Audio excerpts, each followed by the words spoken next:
When it comes to roller coasters, we're all pretty lucky. Theme parks everywhere continue to build new ones. Not just new roller coasters, but better roller coasters. More thrilling, more immersive, and more unique than ever before.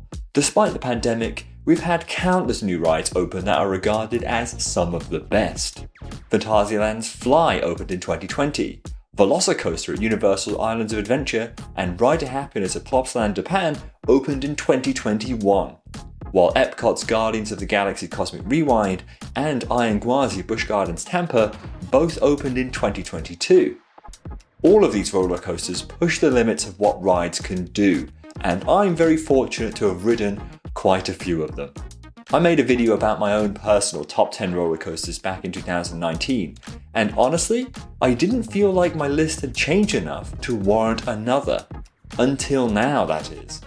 I was fortunate enough to visit Florida earlier this year, as well as revisit Walibi Holland and head to Plopsaland for the first time last year. It's safe to say that my top 10 has changed drastically. Keyword on my. Your top 10 roller coasters will be different.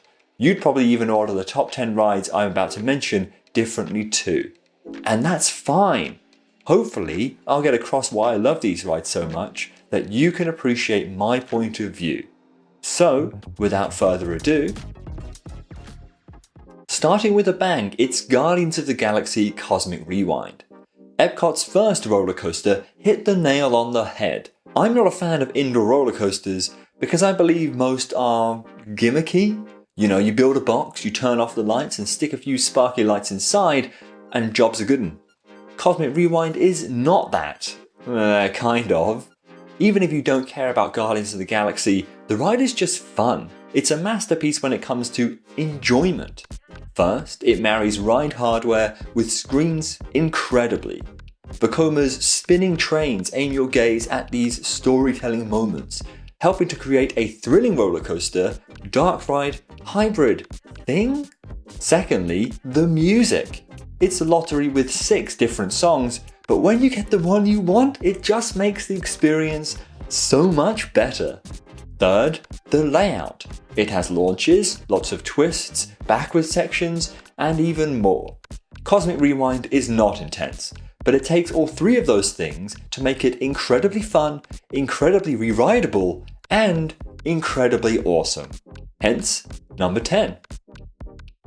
Speaking of fun, here's another good one. Boulder at Liseberg. Now, Boulder is an enigma. If you look at it on paper, Boulder is boring, or at least it should be. It's a drop, followed by an airtime hill, followed by a turn, followed by an airtime hill. It's repetitive, uninspired, and slow. But that couldn't be any further from the truth. Boulder is pure bliss. The airtime isn't the strongest, but it's the perfect amount for enjoyment. You're constantly up and out of your seat. The compact layout makes for some great head choppers too. Even with Helix in the same park, you make time for Boulder, going round and round, hopefully forever. Fortunately, despite the dull layout, Intamin's wooden prefabricated roller coaster just hits. From a weird wooden roller coaster to another weird wooden roller coaster, number 8 is Kolmarden's Wildfire. Right, this theme park is not a theme park, it's a zoo. A very good zoo, but a zoo nonetheless. Why on earth does a zoo have Wildfire? Why does it even have a roller coaster this big? Why did it build one so good? Anyway, the best aspect of Wildfire is the view. Perched 56 meters, 184 feet above the ground, you get incredible views of the Baltic Sea. Then, it's only down from there. I mean, literally. Wildfire was the first RMC I'd ridden, and I will never forget experiencing the 0G stall for the first time. Being upside down for what feels like seconds without really feeling like you're falling was unnatural. So unnatural, I loved every second of it. Though Wildfire's pacing isn't the best, the rest of the ride does have great airtime, snappy transitions, and more wacky inversions. Combine all that with an insane view, and you can't really go wrong. From RMC to RMC, it's Untamed at Walibi Holland in 7th. Why Untamed over Wildfire? Well, it's just a better pure roller coaster. Where Wildfire loses power, Untamed does not. Untamed's airtime is the definition of relentless. From the moment you leave the hill, the restraint begins its work. Somehow, despite every stupidly sharp hill, the restraint keeps you clinging to the rest of the train. Hill after hill, strong ejector after strong ejector, you always land flat back in your seat. Now, for some roller coaster lovers, that is the perfect ride, literally being pulled from your seat second after second. For me, it's great, but I need more. Airtime is just one of the forces a roller coaster can offer, but it's the only thing Untamed does offer. The layout is relatively samey and doesn't really have a real sense of speed. But sit at the back of the train and it'll be some of the best airtime you've ever felt. A worthy reason for the number 7 spot. Okay, so if you've made it this far, you're obviously a fan of roller coasters. Every year, we ask roller coaster fans across the globe to rank the roller coasters they've ridden from best to worst to help us determine the world's best rides. The poll, known as VelociCoasters, is in its 4th year and has become the world's largest annual roller coaster poll. In 2022, 2,596 people ranked a total of 129,562 roller coasters in their list. Insane! If you enjoy ranking things, why not take part in VelociCoasters this year? It's as simple as searching for the roller coasters you've ridden and dragging them into your list. You can rank as few or as many as you want, click the I button to learn more, or head to the description for a link.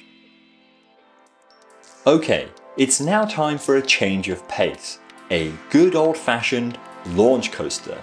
Taron of Fantasyland is exactly that. However, Kärnan has more than just 2 solid LSM launches going for it. The entire ride is surrounded by the area of Klugheim, a medieval-themed village piled high with copious amounts of rockwork. Wherever you look, there is a new rock to see. Somehow, threading all of these rocks, buildings, and even itself is Taron's track. The ride is dense, like super dense. It crosses a ridiculous number of times, creating a super confusing experience. You don't really know where you're going, thanks in part to the fast speed and whippy transitions. Here's my take though. Taron has a forgettable layout. There is no standout element, nothing that can immediately draw your focus. Combined with that, the lack of inversions holds it back.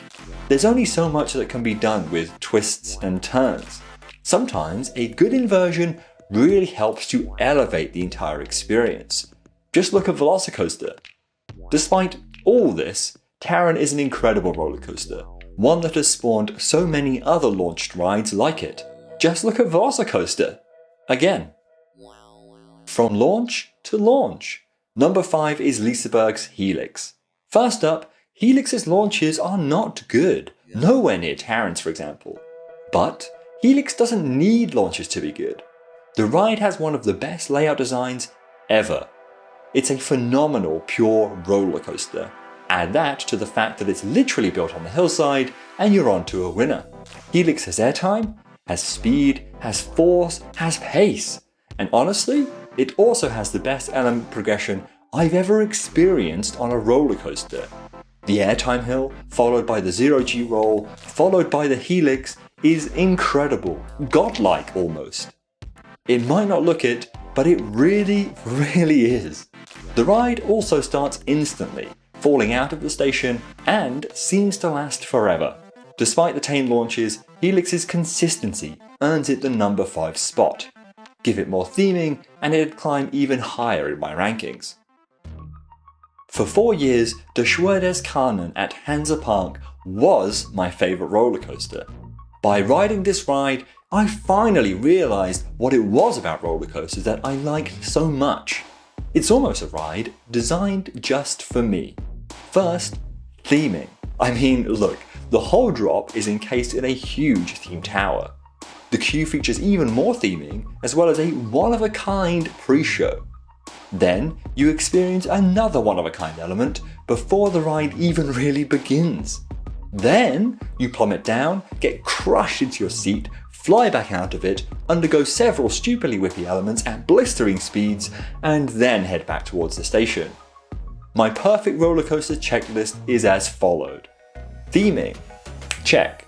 Moments of intense positive force, check. And a beyond chaotic ride experience where it feels like you've lost all control, check. Kärnan isn't the best pure roller coaster in the world, but it doesn't need to be. The parts before the ride put you in the exact mental state required to have the best time. This is what good theming does. It elevates the whole ride. Kärnan isn't a roller coaster, it's an experience. Talking about theming, this ride doesn't have any. Number 3 is Iron Gwazi at Busch Gardens Tampa. What Iron Gwazi is, however, is relentless.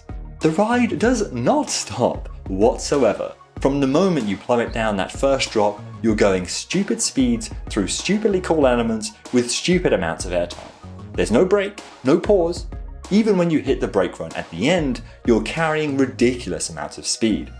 To top it all off, Iron Gwazi has some incredible highlight elements. The death roll beneath the lift structure is insanity, as is the wave turn above the station. You feel like you're being literally ripped from your seat for the entire 50-second ride.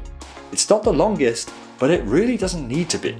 Iron Gwazi is pure roller coaster perfection. It knows exactly what it wants to be and delivers just that. A second to none roller coaster ride. Roller coasters can be relentless in different ways though. Some through speed, others through spinning. Cue Ride to Happiness at Plopsaland Japan. This thing is by far the most unique roller coaster I have ever experienced. First of all, it's pretty beautiful. The station design, trains, and track colors make for one very pretty ride.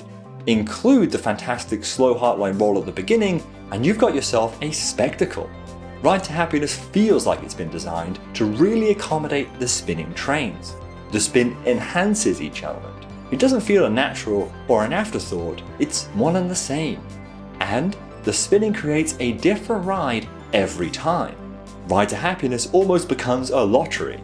Some of the best moments of the ride occur at very specific rotations. For me, flying off the top hat in the back row of the train facing backwards is a moment I will never forget. You crave re-riding this thing over and over just to get that perfect rotation, that perfect spin a second time. All in all, it's insane. It doesn't look it, but Ride to Happiness is pretty relentless. And finally, at number 1, it's Universal Islands of Adventure's VelociCoaster. VelociCoaster takes many of the elements already spoken about throughout this video and combines them on a big scale with lots of money. This all means that you get a single ride with quality theming, huge elements, and a lengthy experience. First up, the theming. Who doesn't love a roller coaster themed to Jurassic World? I mean, actually, scratch that. Who doesn't love a roller coaster themed to being a roller coaster inside of a Velociraptor enclosure? Incredible. The design and feel of the queue, area, and station are awesome. Number 2, the elements. While Taron doesn't have any standout elements, VelociCoaster has heaps of them. The incredible launch and top hat duo, the zero-G stall, and of course, the Mosasaurus roll. That's the heartline roll at the end for us normal people. And 3, it's long. So long, it's actually 2 parts. VelociCoaster starts compact and terrain-based, then enters boost mode. You feel like you've got your money's worth with every ride. It doesn't have the most airtime, it doesn't have the most positive force, but it is incredibly re-rideable. I could easily lap this thing time after time, loving every single second. So there we go, that's my top 10 for now. Things will change, especially with my plans to ride Intimidator 305, Fury 325, El Toro, Steel Vengeance, and many more legendary rides next summer. So I guess I'll see you this time next year for the updated top 10 video. Be sure to let me know your top 10 in the comments below, or even your thoughts on some of the rides mentioned in mine. And don't forget to take part in the VelociCoasters poll if ranking is your thing. Thank you for watching, subscribe if you enjoyed it, and we'll see you all next time.